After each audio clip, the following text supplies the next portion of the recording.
They're the Pac-Man and Circuit Girl. A long time ago I started on this show to build a color organ, and I was fairly unsuccessful.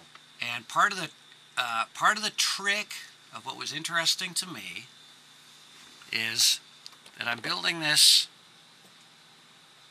color organ into my modular synth, and that gives me a couple of interesting options. It opens up a lot of kind of neat possibilities for me. Molly, if you would. That's what's coming out of the synthesizer and going into the input of the color organ, which, as you can see, is made out of the same little piece of clipboard that the monkey pony was made out of. Now I'm going to turn up the frequency of the sound that's going into the color organ. I'm going to turn it down.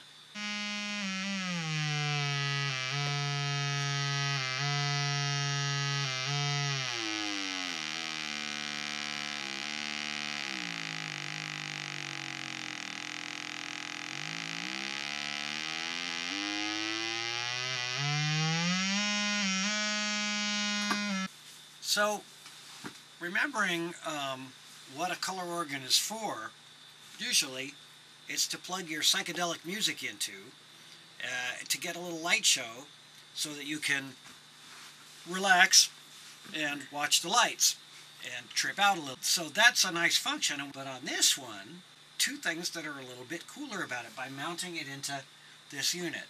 Number one, I can share a power supply with the rest of the. Two, this is easy to test because instead of just running my Black Sabbath and Steppenwolf into the input, I can run specific frequencies in and see how well it works.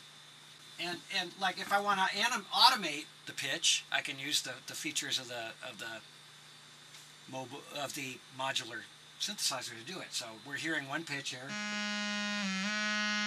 Now if I plug a sawtooth wave, a low frequency oscillator sawtooth, it's going to apply a rising voltage that then drops and rises again and drops, and that voltage is going to be applied to the same knob that I was turning. So this is a voltage controlled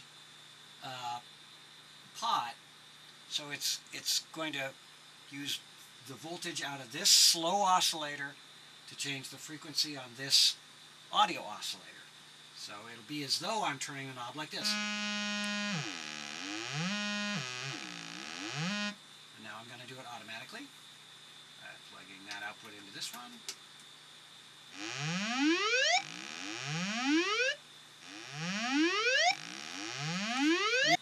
Here's something cool what that means. I haven't got this solved yet because I don't understand electronics quite well enough, but I'm well on my way to being able to do it.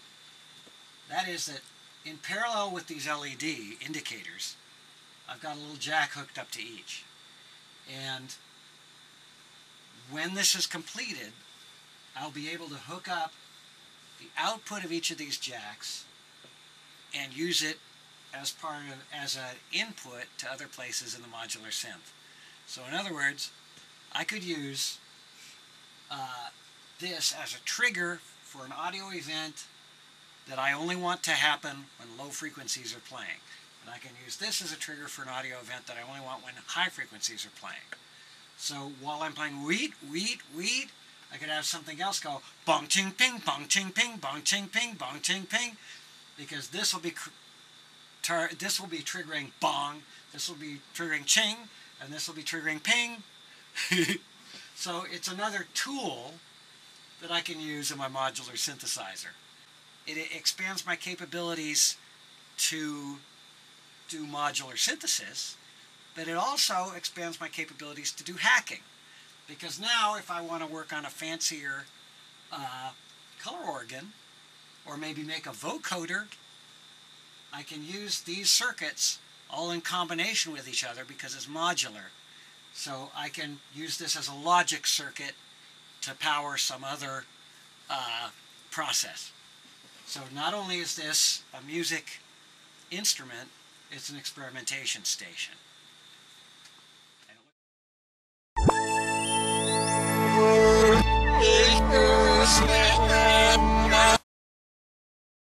True to the spirit of this show, as soon as I plug a cable into the output of this, from the output of this into an input on the synth, it blows up both the power supply and the corresponding LED.